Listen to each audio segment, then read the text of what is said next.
Skip the Queue to Barcelona. Welcome to Skip the Queue, the podcast about the world's best attractions and the amazing people that work in them. I'm your host, Paul Marden, and along with my co-host, Andy Povey, and roving reporter Claire Furnival, we're bringing you the latest news from IAAPA Expo Europe in Barcelona. You joined me today, tired and just a little bit emotional at the airport after an amazing week at the show. In this episode, we wrap up our time at IAAPA Expo Europe with a final look back at the show floor buzz. I catch up with Jakob Wahl, Chief Executive Officer of IAAPA, to get his reflections on an unforgettable week, from standout innovations to what's next for the global attractions industry. But first, Andy sits down with Choni Fernández, Chief Sustainability Officer at PortAventura World, to explore what it really takes to become the first carbon-neutral theme park on the planet and why sustainability must be at the heart of guest experience going forward. So, hello everybody. I'm joined today by Choni Fernández from PortAventura World. Choni is responsible for sustainability and guest experience and a number of other things, I believe, Choni. Hello and welcome to Skip the Queue. Hello, thank you very much for your invitation. No, not at all. Thank you for joining. So, Choni, you guys at PortAventura World are really leading the industry, and probably more than just our industry, in terms of sustainability. You were the first carbon neutral theme park in the world, and in 2024, the first theme park company to achieve B Corp Certification. Am I right? Yes, you're right. It was, in fact, we are B Corp since 2022. Oh, yes, we were operational carbon neutral because we reduced our emissions during several years, and after that we acquired some carbon credits to compensate the result of the balancing emissions for Scope 1 and 2. Yes, so since then we are operational carbon neutral. That is not really an official name, but it's easy to explain what we are doing. Okay, yeah. So what is the official name? The official name, in fact, now that's interesting because it's a big discussion in the European community, which are the terms we can use or not. In the new CCRG, that is going to change. Some words like green, sustainable are probably forbidden. Words that cannot be used any longer, and you need to speak properly about the impact of your activity without using these words that can lead to a type of greenwashing, you know? Yeah. So you need to be more clear about when you say, for instance, carbon neutral, you need to say we have reduced emissions, we compensate. More explanation than just use one word that can be easily misunderstood. Okay, yeah. That makes a lot of sense. So you're not just buying carbon credits, you're actually doing something positive. Yes, you're right. Like building, is it Europe's largest solar farm? It's the largest solar farm. That was one of the biggest at the south of Europe, and for sure, I guess is still the biggest in Spain. Biggest solar farm in Spain. In a holiday resort. Yes, there are other very big solar plants that they produce energy for third parties, but they are not linked to a tourist industry. No, that makes absolute sense. So you're generating your own power before you. We generate 30%. 30%. Still, the plant is not big enough, and we have some restrictions of the government. So we cannot sell the surplus of energy we produce. So we could only make the plant as big as the low on consumption we have in a period of a year, you know. That makes absolute sense. So that means that there are several months where we produce 100% energy we need. Yep. But then, obviously, in the peak of the season, we need extra energy. We buy from the net, but we always buy green energy from the net too. So 100%. Yes. Then 100% of the energy we consume is green energy, not coming from non-renewable sources. it all becomes much more complicated as you dive into the detail. Yes. That everything is much more complicated, and in Europe, yes, I would say even one step more complicated than the rest of the world. Yeah, because of all the regulations. So, what was it that inspired PortAventura World, and how did you persuade PortAventura World to take sustainability so seriously? Okay, the history starts really with, I would say, a huge pain point, even when they were designing the park. And it was related to water. We are established in an area where we suffer from water scarcity many periods. So for those designers, they already designed the park with sustainability in mind. So they have created a complex system to recover our water rain in a big tank that is our Mediterranean lake. Yeah.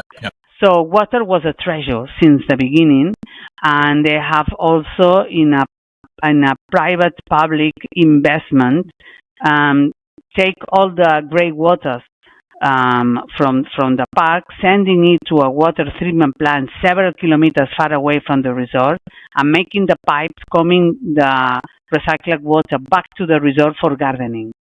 So PortAventura was using recycled water since 30 years ago.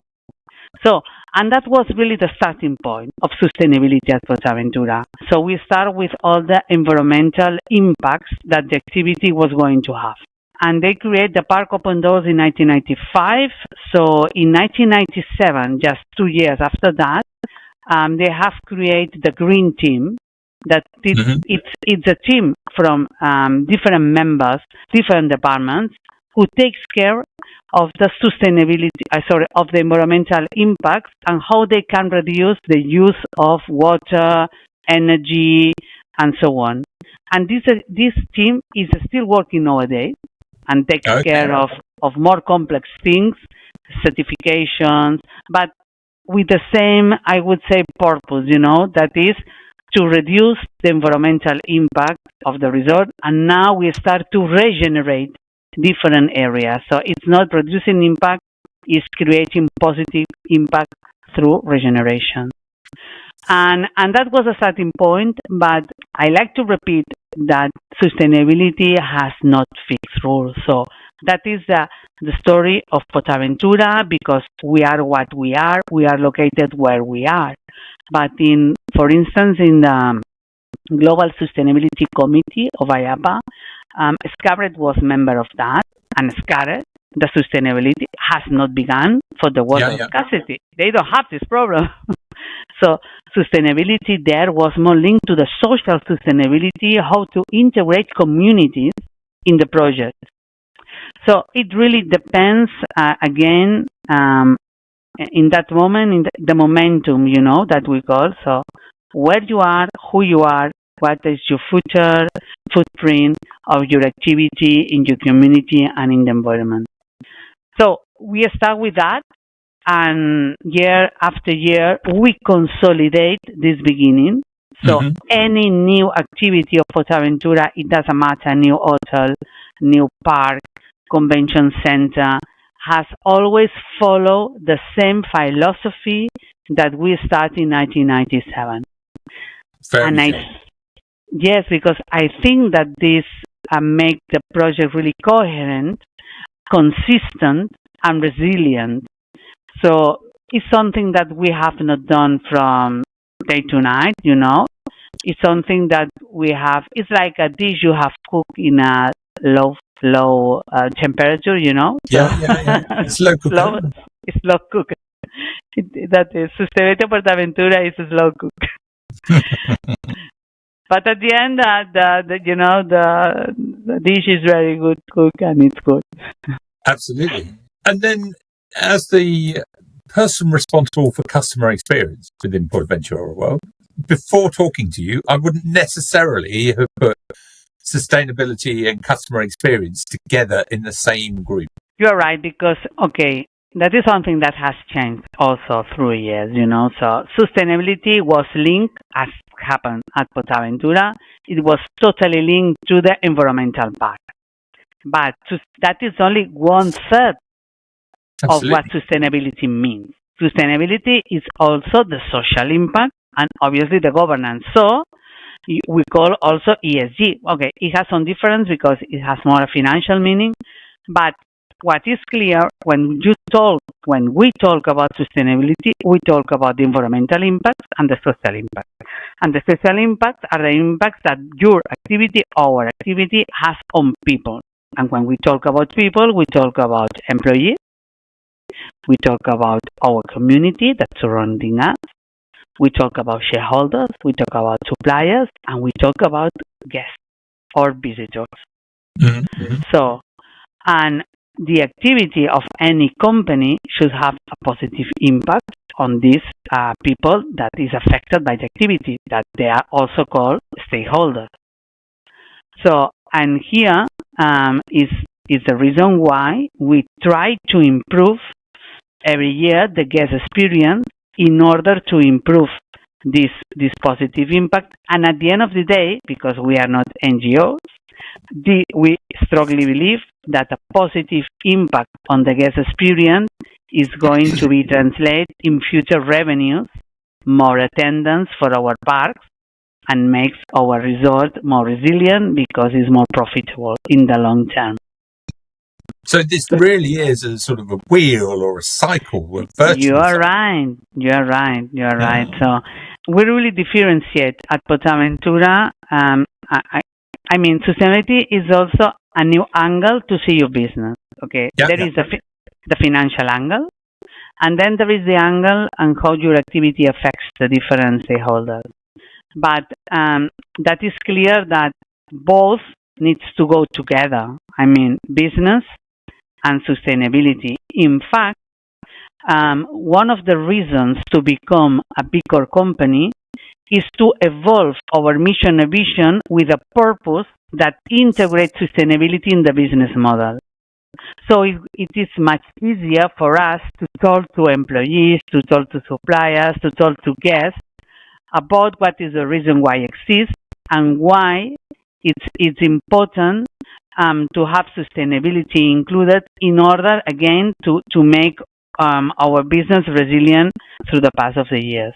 We have a lot of listeners around the world. What would be your advice to someone running a venue that doesn't have the advantage of started with sustainability right at the heart of where they started their business? How do you make a start on this? That is a very interesting question. And the first, I think, any company needs to do is really to understand the stakeholders they are affecting to. Because just with this complete, transparent, and dialogue with the different stakeholders, you really can understand what is the impact you are producing on them. And from this result, then you know where are your main pain points, where you need to focus first on. Obviously, there are some general rules. Your impact on the environment, as I told you before, normally a new venue has, for sure, clients, customer guests, employees, probably shareholders, and then in another level, suppliers, community, etc. So, and depends what is the situation, you need to start with that. You need to prepare a good analysis, because if not, what could happen, imagine that you focus a lot on the environmental part. And you start with that because you have seen that PortAventura has to start with that. But then that is not your problem, because you are in an area where your resources are really well controlled, or your resort has a very good standards, very efficient because it has done with high technology, but you have an employee problem. You have problems perhaps to attract employees, to retain the talent, or really to make them happy working with you. Then you have a start the sustainability for not the most important topic in your company. So the most important is to understand what the stakeholders need from you, and then to prepare. And it's also very interesting, I think, to start, things small, making small projects that can be consolidated and embedded into the company. Because what is really important in a company is that each department, each area of the company, maintenance, procurement, human resources, marketing, each of the departments really is doing the part of sustainability they need to. Because it is impossible that one person or even a team produces all the sustainability that the whole company needs to do. So if sustainability is really not embedded in the activity of each department, it's really impossible to be a successful company in terms of sustainability. You know what I mean? I know exactly what you mean. That rule's so true for so many things, isn't it? Yes, because you could replace the word sustainability with guest experience or ride safety or any it's number the of same. different things. I always explain when people say, but you have done a lot, Choni. I say, no. Choni has not done a lot. So many people are doing a lot, So sustainability managers or directors normally are orchestra directors. But each one needs to play its own instrument so we have a nice music, If not, it does not work at all, like in orchestra. So we need the maintenance guy, really, or the energy manager to really take care of that. And human resources really to prepare inclusivity, etc., policies linked to employees. And marketing doing really an ethic marketing to guests. So, and that is how everyone is really doing a part of the big sustainability of the company. That sounds very familiar, and I'm sure for our guests will ring true in many different areas. It's interesting you talk about really understanding where you are and what it is you're doing. We've done some work here in the UK on the sustainability of websites. Yes. So by not printing a park map, you obviously save resources, you save paper. But if you put that on a really inefficient web page, then you're just consuming someone else's electricity. Yes, you're right. And one thing I would like to tell you is that one of the big steps for us was when our investors make the management very clear that investors of the private funds that own PortAventura were asking for sustainable investments. So that was also a way really to receive more money from the investors to the owners. And that is very important because when the financial market really recognize that sustainability is a plus for an investment, then, things changes, things happen. And we had two moments in this company, in my opinion, for us, for sustainability managers, that makes this big change in our mindset. One is the word of our shareholders. And that was really a big step forward. Because we realized then, oh my God, we are sustainable, we can be sustainable. Our sustainability is a lever really to receive more funds to our business. And the second one was when we have two different businesses, really, a B2C, final customer, and a B2B. Travel agencies, companies who do their conventions in our convention, etc., etc. Once upon a time, a company come to PortAventura asking for a quotation for a big convention, European size, very big one. And before receiving the quotation, they asked, please, can you send us your sustainability report? Because we would like to see if that's the venue where we want to go. Now, everything changed. Absolutely. Because at first time, sustainability was bringing business to the company. It was not a nice to have, something that we need to have. It was really part of the business. And that changed the history of I would say, the sustainability journey of this company. When we have both shareholders' commitment and really request to continue on that. And on the other side, we were recognized for our sustainability activity in a business case. It's very interesting when you get push or pull from both sides. You're right. Then you realize that there is no other way to No. do that, you know. And So you need pushing. You're doing a lot of work. We were talking before we started recording about education work and working with schools and Yes. to engage them in your journey. That's again the same case, you know. So in our guest segmentation, school groups are one of them, and it is a very important group for us, and I guess for other operators too, as we receive many schoolers. But you know, the teachers, not students, they thought that the trip to PortAventura was really 100% entertainment. Mm-hmm. And schools were looking for something more cultural, educational. So then, at that moment, we prepared some workshops at the beginning of the day before the park opens. If the park opens at 10, we can deliver a sustainability workshop from 9 to 10. Mm-hmm. For instance, talking to kids about biodiversity, about waste management, how to produce green energy.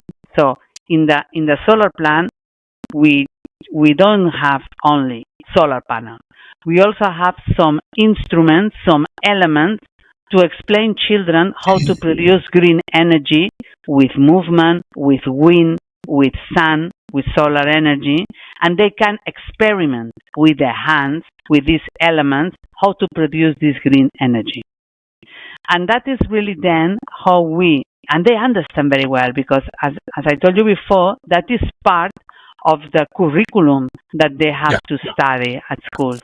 But now they can put it in practice in a different way, in a way that our industry delivers very well, that is edutainment, you know. Yeah. And that is driving more schools to visit us. So again, there is another link with sustainability, more business, more attendance, more revenues. We're back on the cycle. Yeah, again, the cycle. We close the loop, you know. Absolutely. Choni, is there something you'd like to leave as a sort of parting message or a final thought to everybody that's listening to the podcast? A single sentence about how they can emulate your No, I think that, okay, sometimes in life, you know, for sustainability managers, I mean, and now in the world, perhaps you feel like salmons, you know, coming up to a river. Yeah. in a difficult situation, but it doesn't matter. So the evidence is so strong that if you really can close the loop, as we have been talking, if you can really demonstrate and we can close the gap between the sustainability impacts and the financial impacts, then sustainability is part of your business. I think that should be the goal, to really don't have sustainability as something nice to have additional to the business. Avoid that at all. Sustainability is part of the business and makes the business more resilient and more profitable in the long term. Lovely. That's a great message to leave us with. Now let's hear some of the buzz from the show floor.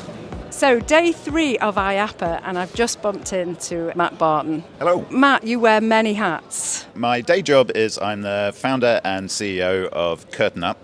I'm also the owner of Seventh Sense, a company that makes media servers and pixel management systems. But I'm also the president of the Themed Entertainment Association, better known as the TEA. Crumbs, a busy man. I hear you had a party last night. We did. Yeah, we had a very successful mixer. We have a great relationship with IAAPA, and we have a mixer at all of IAAPA's events around the globe. And we bring our members together, usually on the second or third night of the event. Anything announced last night at the party? Yeah, so we announced our next SATE conference, and SATE stands for Storytelling, Architecture, Technology equals Experience. So it's a thought leadership conference where we talk about trends in the industry, best practices to follow, that kind of thing. We've just finished our SATE Asia event just 3 weeks ago now, and that was in New Zealand this year. And we just last night announced that we're going to be in Dubai next year. Again, building on that great relationship we have with IAAPA, we're actually doing it almost like a pre-conference event. So it's tied in with IAAPA Middle East, which is going to be in Abu Dhabi. We're going to be the week before. so people can then come to SATE, enjoy SATE with us, and then go straight down to Abu Dhabi for the IAAPA conference. What activities is it that the TEA do? What do you offer your members? So a whole range of things, and what I'm going to do now is introduce our CEO, Melissa Oviedo. Great to meet you, Melissa. So what is it that TEA offers its members? We are really the connection community. The connection community for the design, the makers, the builders, the creators, everybody who delivers world-class experiences around the world. That's really who we are and what we represent. That can be from theme parks to museums to cultural to location-based entertainment.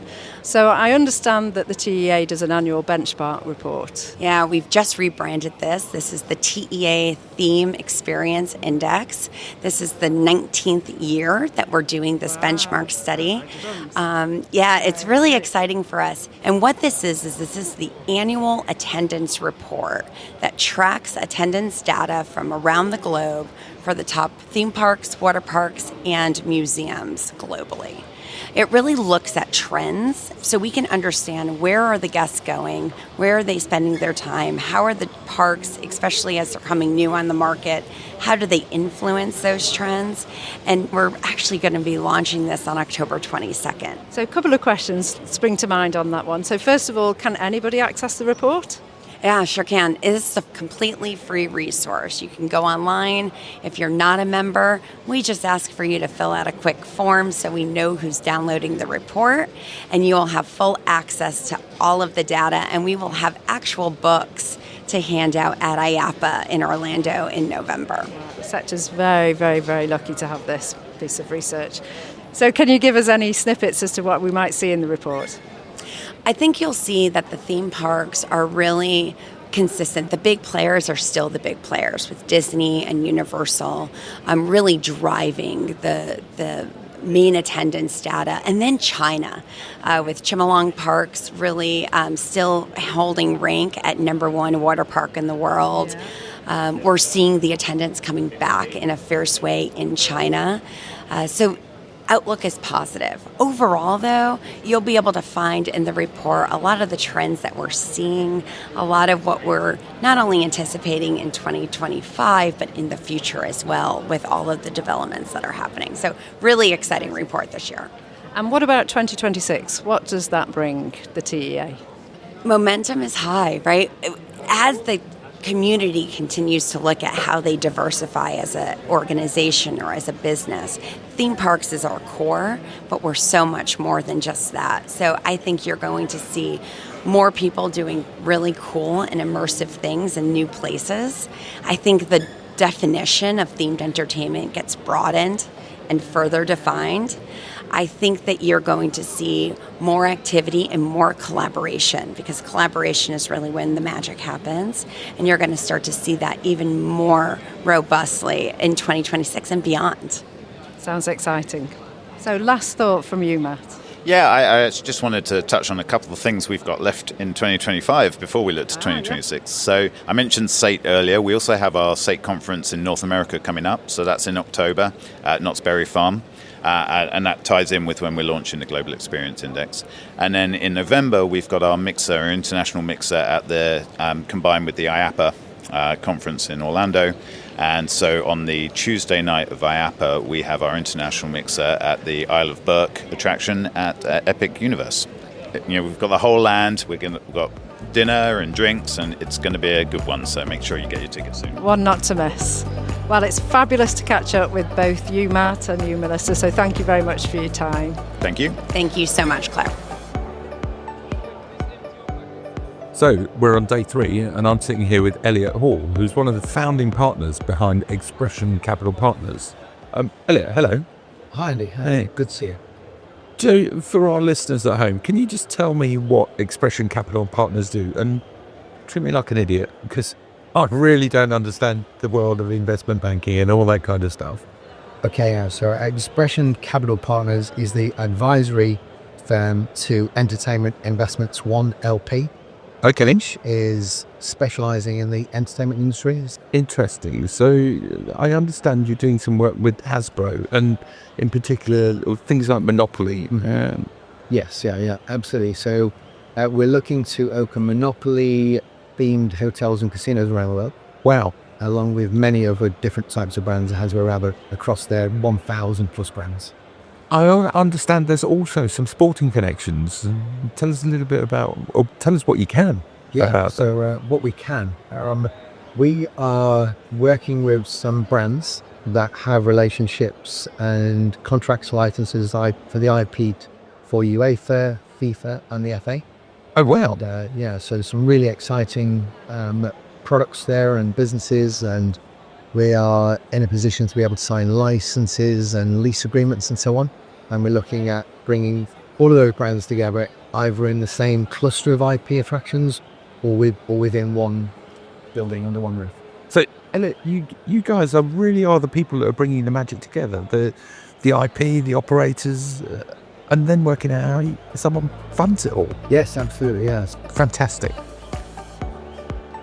So I'm here talking to Kevin Murphy from Craftwork Living Technologies. How are you finding the show this year, and what do you see the trends for 2026 for you at Craftwork or also the industry? I think in many respects the trend at the moment is survival, which isn't being negative, but the world is a different place from how it was pre-COVID. The industry, though, is very, very alive. There's a lot happening out there. It's good to see the show floor full. We actually tried to get a booth this year and couldn't. Wow. Everything had sold out. It's busy. People are wandering around with a very positive vein. But there's no doubt that there's world tensions and there's problems with investment. And it does affect the industry. And, we're not immune from that.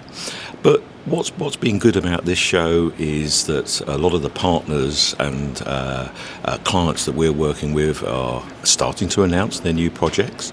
You have to bear in mind, for us, we do high technology behind the scenes in parks and museums and science centres.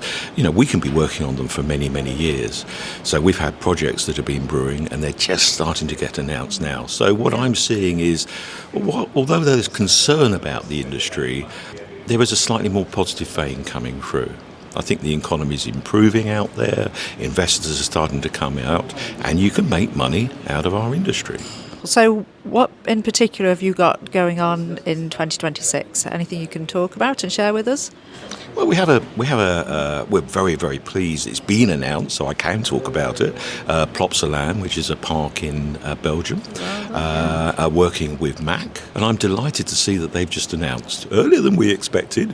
We're still working behind the scenes, but they've now announced their new flying theatre, which will be ready and prepared at the end of 2026 for 2027 opening. Congratulations, that's really, really exciting news. Sadly, a lot of the other projects I still can't say too much because they may not have announced. Yeah, the dreaded NDAs.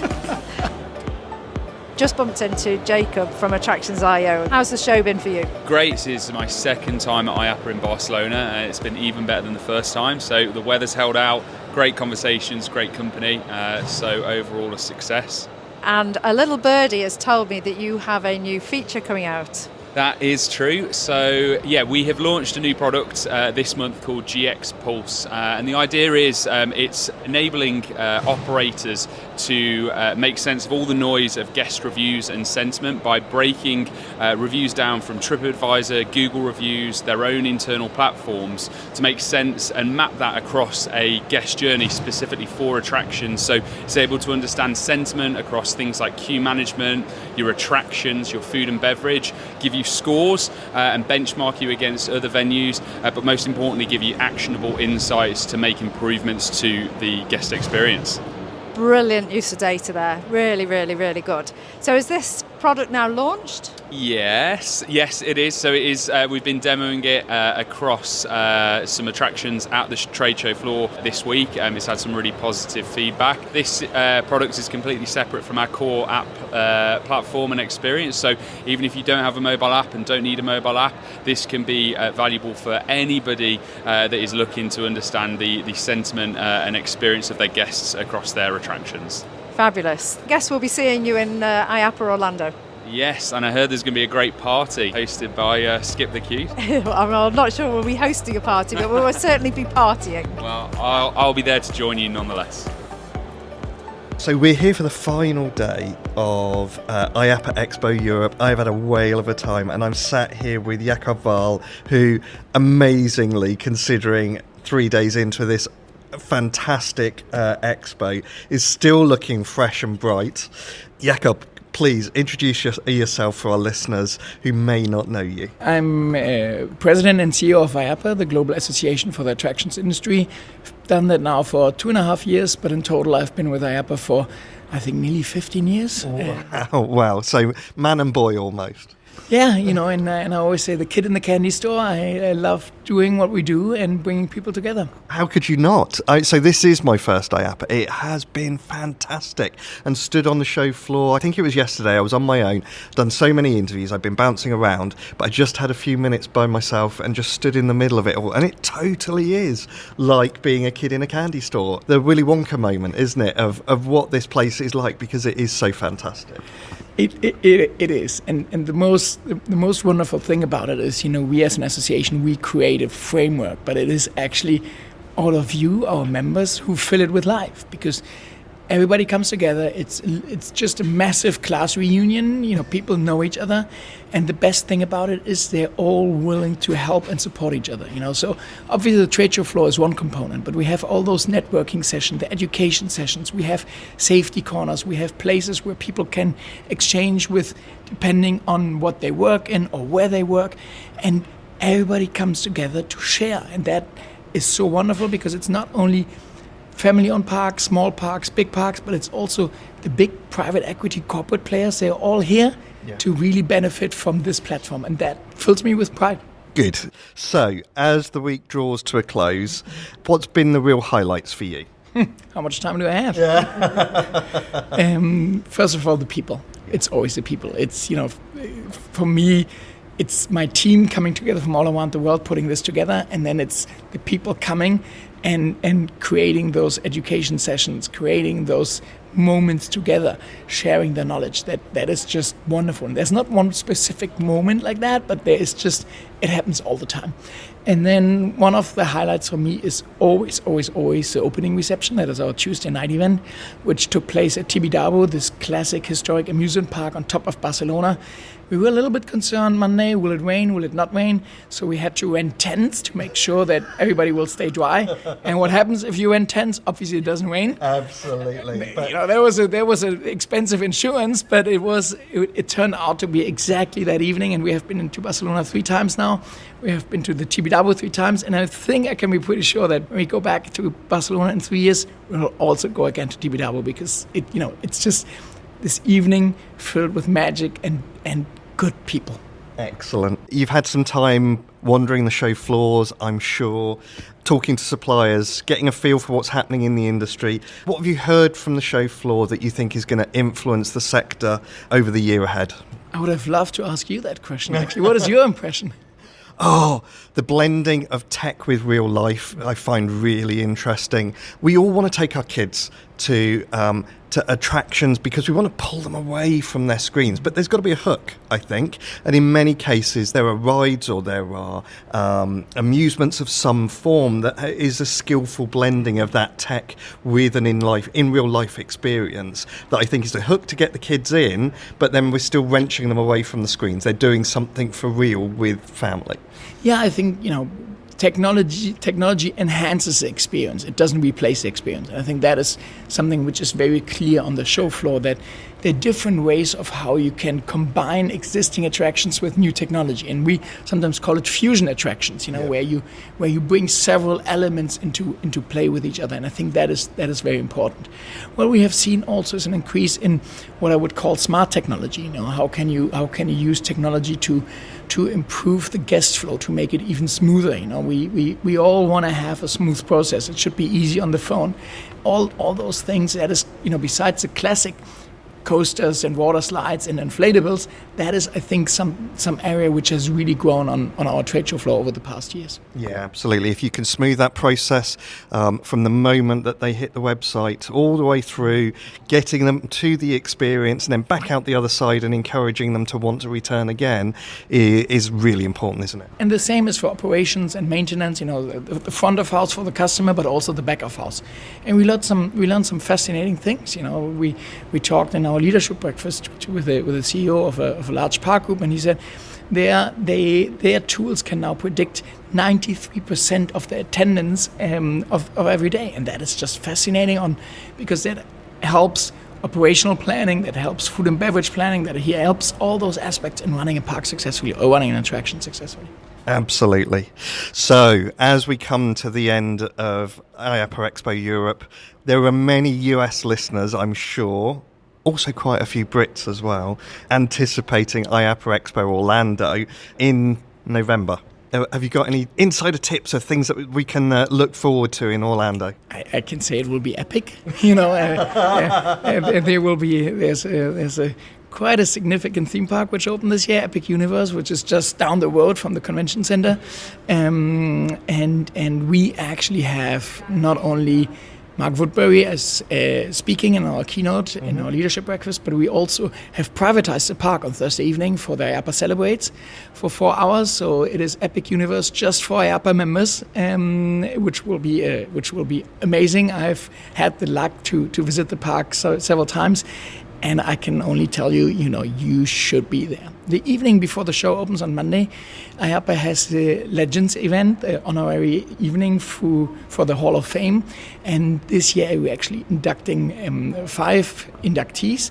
Among them is Dolly Parton. So if you have ever wanted to meet Dolly Parton, the real Dolly Parton. Wow. Yeah, Dolly Parton is getting into the IAAPA Hall of Fame besides some other really fantastic candidates or inductees, and she will be there to receive that accolade. And as you said, you have many British listeners.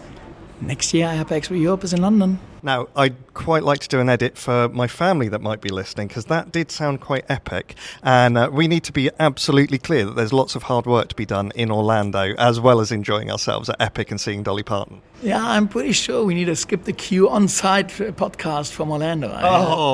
There we go.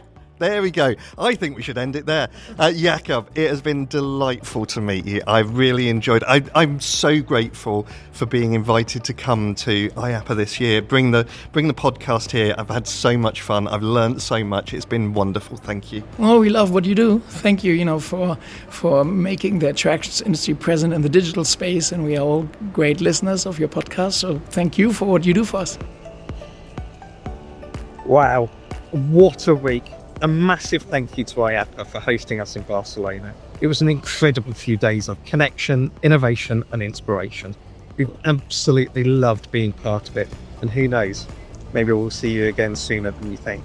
If you liked today's episode, please like us or leave a comment on your podcast platform. It really does help people to find us. And lastly, thank you to all of the team that made these daily episodes and today's wrap-up session a possibility. Without the team, it could not have been possible to have done this. So, thank you to Emily and to Sammy at Plaster, Steve at Full & Co, Gwendolyn, Claire and Andy back at Skip the Queue HQ. It has been a delight to be with you, and I look forward to seeing you again next week.